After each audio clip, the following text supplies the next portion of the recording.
जैसे जैसे ठंड का पारा नीचे गिरता जा रहा है, वैसे ही ठंड का प्रकोप लोगों को सताता जा रहा है।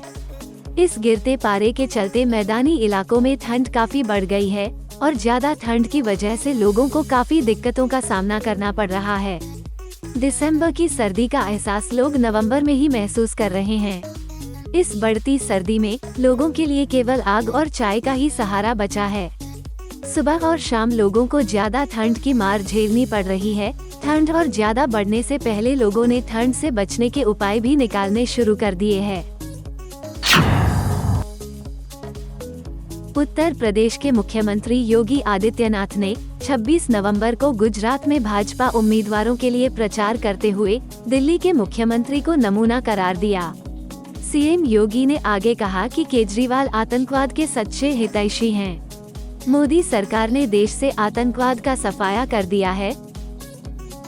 वो अयोध्या में राम मंदिर का विरोध करते हैं। वो सैनिकों से पाकिस्तान में हमले का सबूत मांगते हैं। सीएम योगी ने गिर सोमनाथ, गुजरात में अभियान रैली के दौरान कहा, जो आम आदमी पार्टी का नमूना आया है ना यहाँ दिल्ली से, यह तो आतंकवाद का सच्चा हितैषी है। अयोध्या में राम मंदिर का विरोध करता है और जब भारत की सेना पाकिस्तान के अंदर जाकर के सर्जिकल स्ट्राइक करती है तब भारत के सैनिकों से कहता, बहादुर जवानों से कहता, इसका प्रमाण क्या है। उत्तर प्रदेश की रामपुर विधानसभा सीट पर हो रहे उपचुनाव को लेकर सपा नेता आजम खान ने बड़ा आरोप लगाया है। हेट स्पीच मामले में विधानसभा सदस्यता गंवा चुके आजम खान का कहना है कि वो चुनाव प्रचार तो कर ही सकते हैं। वोट देने का मेरा अधिकार ही खत्म हो गया।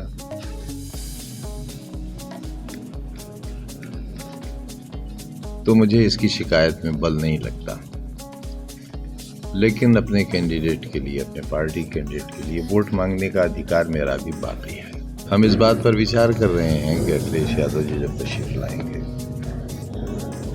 तो हम ये आग्रह करेंगे उनसे कि वो इलेक्शन कमीशन से ये निवेदन करें कि भारतीय जनता पार्टी के कैंडिडेट को जीता हुआ घोषित कर दिया जाए। चुनाव की क्या जरूरत है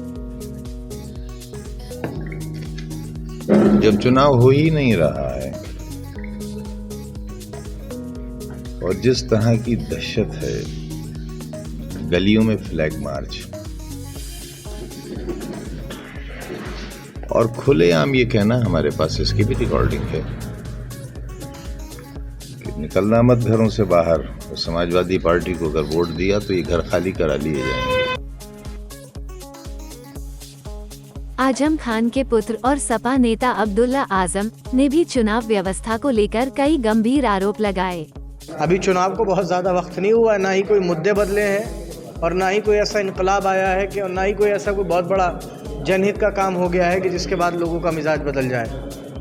लेकिन मुझे याद है 2017 में जब समाजवादी की सरकार ख़त्म हो रही थी और इलेक्शन आने वाला था, तो अगर कोई आम आदमी भी किसी अधिकारी की शिकायत कर देता था तो चुनाव आयोग उसे फ़ौरन बदल देता था। लेकिन यहाँ एक मंडल में अधिकारी हैं जो 6 चुनाव करा चुके हैं, यहाँ पर 5 या 6 चुनाव, और हर स्तर पर उनकी शिकायत हो चुकी है और वो इल्लीगल डिप्यूटेशन पर, गैर कानूनी तौर पर दूसरे राज्य से उनका कैडर चेंज करके उन्हें यहाँ रख रखा है गैर कानूनी तरीके से, लेकिन उन्हें नहीं हटा रहा कोई। 45 साल में ये पहली बार है जब रामपुर सीट पर हो रहे चुनाव में आजम खान के परिवार का कोई सदस्य चुनावी मैदान में नहीं है।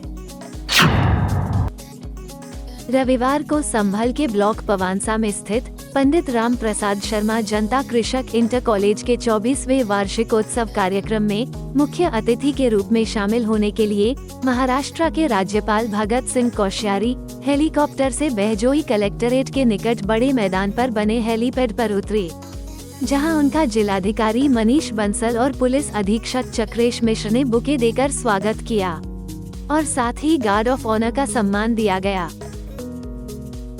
इसके बाद कड़ी सुरक्षा के बीच वो बहजोई पवांसा के पंडित रामप्रसाद शर्मा कृषक इंटर कॉलेज पहुंचे। वहीं महामहिम राज्यपाल जी ने स्कूल के लिए 50 कंप्यूटर देने का ऐलान किया। उन्होंने अपने स्कूली दिनों के बारे में कॉलेज के बच्चों के साथ अपनी कुछ बातों को साझा किया। आप जानते हैं कि मैं आप ही जैसे ग्रामीण अंचल का रहने वाला हूँ। मेरे घर में अभी भी मोटर नहीं आती है, मुझे अभी भी 1 किलोमीटर पैदल चलना पड़ता है। मुख्यमंत्री रह चुका हूँ, राज्यपाल हूँ। और जब मैं पढ़ता था बच्चों, मैं हाई स्कूल तक बिना जूते पहने जाता था। उन्होंने अपने बारे में बताते हुए कहा कि वो ग्रामीण परिवेश से आते हैं। सामान्य स्कूल और प्राथमिक स्कूल के बच्चे भी आगे चलकर ऊंचे मुकाम पर जा सकते हैं। तो सबसे पहला काम क्या है कि हम सदाचारी बने, अच्छे आचरण से करें। अगर हम एक संस्कार की बात देखें, आपको पता है कि हमारे प्रधानमंत्री जी ने, केंद्र सरकार ने एक नई शिक्षा नीति 2020 नेशनल पॉलिसी लाई है, NEP। ये पहली बार है 70-75 सालों में कि शिक्षा के अंदर उन्होंने कहा कि हमारी शिक्षा संस्कार सब होनी चाहिए। हमारी शिक्षा में हमारे देश के जो महान संत हुए हैं, महान क्रांतिकारी हुए हैं, महान आंदोलनकारी हुए हैं, ऐसे हमारे जो महान लोग हैं, उस परंपरा को संतों के, तीर्थों के, उसकी सारी पढ़ाई होनी चाहिए।